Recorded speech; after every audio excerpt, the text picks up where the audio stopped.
Jon Heyman is with us, and he wrote about top trade deadline pitching targets. You know, I love a percentage. And you assigned a percent for each guy and the probability that they will get moved. At the top of the list, Eduardo Rodriguez, as we welcome you back inside and say good morning to you. This is awesome because you can kind of see it in black and white. Explain yourself, that list. Well, I mean, there's starting to be some separation, and it does not look like Detroit is a contender. So I think Eduardo. You think the White Sox punt? I think they have to at this moment, right? You know, they're going in the wrong direction. They didn't start off well. They started playing like we thought they would, and now they've gone backwards. So I do think so. And they can have a great sale. Giolito, very good pitcher, is a free agent after the year. I think Lance Lynn has shown some good games. He doesn't have a good ERA, but we know that he pitched great yesterday. He did pitch very well. So, and Clevenger, if he gets back, and I think he will. So I think the White Sox could have a decent sale. Cardinals are an interesting team. I think they'll have a good sale. And I'm wondering about the Guardians. I know they're close, but they're a team that's willing to do stuff like that. Yeah. You know, like Milwaukee did last year when they traded in first place. I don't know if anybody's going to trade out of first place, but if you're in second and the losing record, they might do it. So Bieber would be huge. If you have to look at that list, I know you're going to ask me. You knew I was going to ask this. 1, 2, and 3. I'm just Go. confused by what the Cardinals are going to do and the White Sox are going to do. Okay, that's. I don't see a day where the Cardinals wave the white flag. Not yet. And I can't imagine Bieber comes off the Guardians, because if you do that, I mean, where are we really going if we're Cleveland? Stroman's the guy I would want. Stroman would be the guy, right? Stroman's the guy. Off this list? He's throwing the ball the best out of anyone on that list all year. Yeah. He's pitching for, I mean, James Paxton has been really good since he came yes, back. James Paxton. I don't know. I feel like he walks in and you let him do his thing. He's pitching for a big-time contract. Yeah, I see a Baltimore. I see a Cincinnati that he could kind of walk in. They got some swag working in that clubhouse. He's not going to ruffle any feathers. He's going to do his thing, and he's going to get the ball game one. Real quick, Unless Hunter Green's if the back. White Sox go with Giolito, does that mean they're open for business? I'm talking Tim Anderson and Dylan Cease, players of that. Well, Dylan Cease is still not a free agent until after 2025. So I think that will be a tough one for them. Obviously, he would be huge if they were willing to trade him. I mean, I got guys further down. Not trading Dylan Cease. I'll throw this pen. That's what you. I agree. I wouldn't either. But if they're looking to get crazy and recoup and some stuff. All right, Carlos Rodón is making his season debut tonight for the New York Yankees.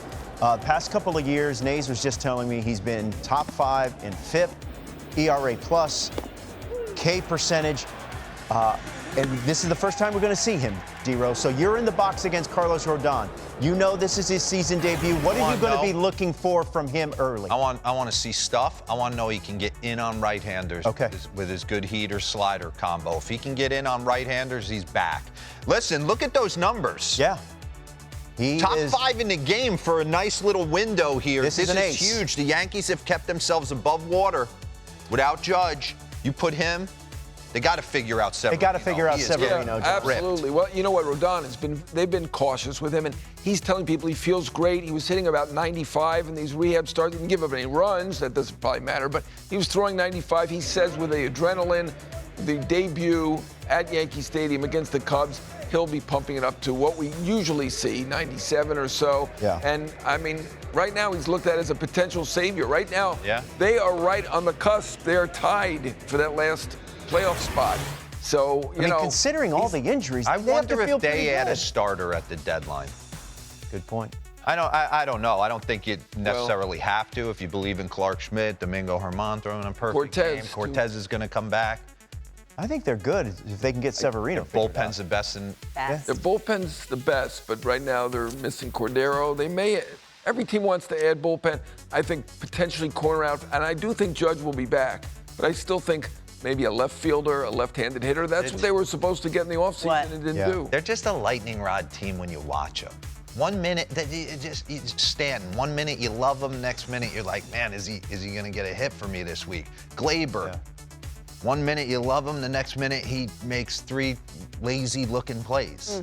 They're an enigma, but Booney pieces it together. I just imagine the anticipation for Rodón from the press conference, from putting on that jersey for the first time. Hasn't been able to throw a pitch. We're excited for him. In the NL East, we're excited for the Phillies. 12 straight road wins. And remember our first show, and we kind of ranked who we wanted to play in the World Series. I was on the Phillies because they're ball players, one of the best catchers in the game. Yeah. You know Dave Dombrowski is going to just do what he needs to do. It's an exciting watch in the second half. Yeah, they're starting to come together. The stars are starting to hit, and then they're getting, like Derek Hall last night, big pieces.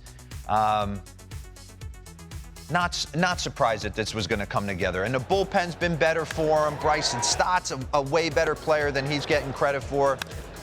So, I honestly, that's why I had him number 2 on the list yesterday. I do believe as we drift into these, like, August, September, they're just going to keep rolling. So, yeah, they're going to be in the postseason. They're a really good team. Yeah. You know, I mean, some people felt they maybe had a postseason hangover or something like that because of their start.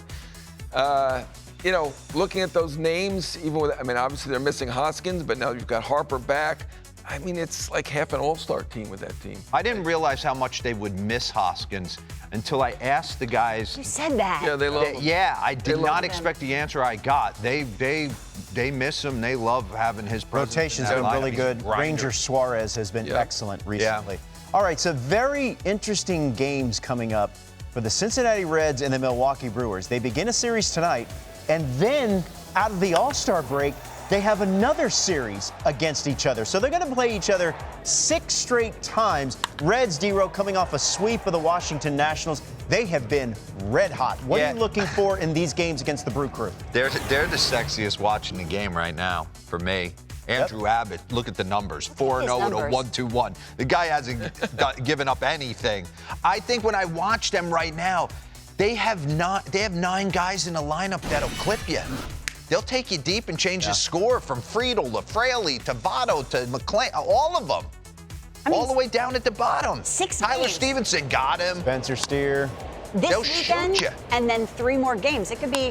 Nick Senzel yesterday makes the leaping catch. He was there, what would he go, 2nd or 3rd overall? Yeah, 2. He's had to kind of like take it on his chin, you know, realize where he adds value on this team. John, these next few games could swing the balance of that division one way or the other. These teams credit. I mean, the Reds have so many good young players. I don't think we've ever seen a team with this many good rookies. And obviously, L.A. De La Cruz is incredible. And Milwaukee, I mean, Craig Counsell's doing a great job. Again, I heard you say only the Cubs have a positive run differential. They may have a losing run differential, but they win all these close games. They've weathered all these injuries. Woodruff, we haven't seen him. I mean, he's an outstanding pitcher. They've done a good job to stay there. Yeah, they're also keeping their head above water. We talked about the New York Yankees, Milwaukee Brew Crew. They've also had to deal with some injuries.